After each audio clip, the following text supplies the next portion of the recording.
കൃഷി ജർമ്മനിയിലെ പ്രധാനപ്പെട്ട ഒരു വരുമാന മാർഗമാണ്. 50% കൂടുതൽ രാജ്യത്തിലെ സ്ഥലം കൃഷിക്ക് വേണ്ടിയാണ് ഉപയോഗിക്കുന്നത്. ധാന്യങ്ങളും പഴവർഗ്ഗങ്ങളും കൃഷി ചെയ്യുന്നതോടൊപ്പം തന്നെ മൃഗങ്ങളെയും പശു, ആട്, കോഴി, താറാവ്, മുയൽ ഇതിനെയും കൃഷി ചെയ്യുന്നത് വളരെ സാധാരണയാണ്.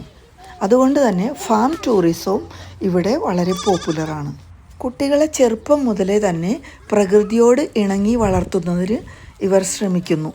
അതുകൊണ്ട് തന്നെ ഒഴിവു ദിവസങ്ങളിലും വെക്കേഷനിലുമെല്ലാം ഇങ്ങനെയുള്ള ഫാം ഹൗസ് വിസിറ്റ് ചെയ്യുന്നത് സാധാരണയായിട്ടുള്ള ഒരു ഫ്രീ ടൈം ആക്ടിവിറ്റിയാണ്. സ്ട്രൈഷൽ സോ അല്ലെങ്കിൽ പെറ്റിംഗ് സൂ എന്ന് പറയുന്ന ഒരു സംവിധാനം അല്ലെങ്കിൽ ഫാം ടൂറിസം ഇവിടെ വളരെ പോപ്പുലറാണ്. അതായത് അവധി ദിവസങ്ങളിൽ മാതാപിതാക്കൾ കുഞ്ഞുങ്ങളെയും കൊണ്ട് ഇങ്ങനെയുള്ള ഫാം ഹൗസ് സന്ദർശിക്കുന്നു. കുട്ടികൾക്ക് മൃഗങ്ങളുമായിട്ട് അടുത്ത് ഇടപഴകുന്നതിനും അവയ്ക്ക് തീറ്റ കൊടുക്കുന്നതിനും എല്ലാമുള്ള സൗകര്യം ഒരുക്കി കൊടുക്കുന്നു. പരമ്പരാഗതമായി ഫാം ഹൗസ് ഏരിയയിൽ വെക്കേഷൻ ചെലവഴിക്കുന്നത് ജർമ്മനിയിൽ വളരെ സാധാരണയായ ഒരു രീതിയാണ്. ബവേറിയ ഉൾപ്പെടെയുള്ള വിവിധ സ്ഥലങ്ങൾ ഇത്തരം വെക്കേഷന് പേര് കേട്ടതാണ്. ഇവിടെ ഈയിടെയായിട്ട് 2 ആടുകുഞ്ഞുങ്ങളുണ്ടായി. അത് കാണാൻ വേണ്ടിയിട്ട് ഞങ്ങൾ പോയിട്ടുണ്ടായിരുന്നു. ഈ ഫാം ഹൗസിലുണ്ടാകുന്ന ആടുകൾ, കോഴി, താറാവ്, പശുക്കുട്ടികൾ ഇതിനെയൊക്കെ കാണാനായിട്ട് മിക്കവാറും ഒഴിവു ദിവസങ്ങളിൽ വീക്കെൻഡിലൊക്കെ കുട്ടികൾ വരാറുണ്ട്.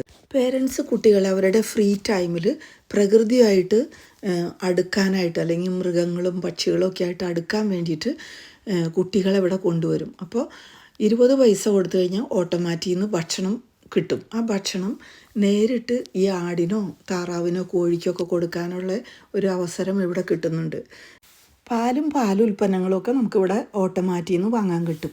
അത് 24 മണിക്കൂറും വർക്കിംഗ് ആണ്. ഈ ആടുകുഞ്ഞുങ്ങളെ വാച്ച് ചെയ്യാൻ നല്ല രസമാണ്. അതുങ്ങൾ എപ്പോഴും ഒന്നുകിൽ തല്ലുകൂടിയിരിക്കും അല്ലെങ്കിൽ ഭയങ്കര സ്നേഹം കാണിച്ച് ഇങ്ങനെ ഓടി നടക്കുന്നത് കാണാം. പിന്നെ ഇതുങ്ങൾ നടക്കുന്ന കാണാൻ നല്ല രസമാണ്. അത് ഭയങ്കര ചാടി നടക്കാൻ പഠിക്കുന്നേ ഉള്ളൂ.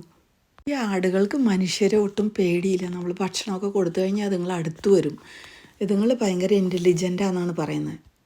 ആടുകൾ പട്ടികളെ പോലെ തന്നെ വളരെ ബുദ്ധിയുള്ളതും പ്രോബ്ലം സോൾവിങ് കപ്പാസിറ്റി ഉള്ളതുമായിട്ടാണ് പറയപ്പെടുന്നത്. ഈ ആടുകളുടെ കണ്ണ് കാണാൻ നല്ല ഭംഗിയാണ്.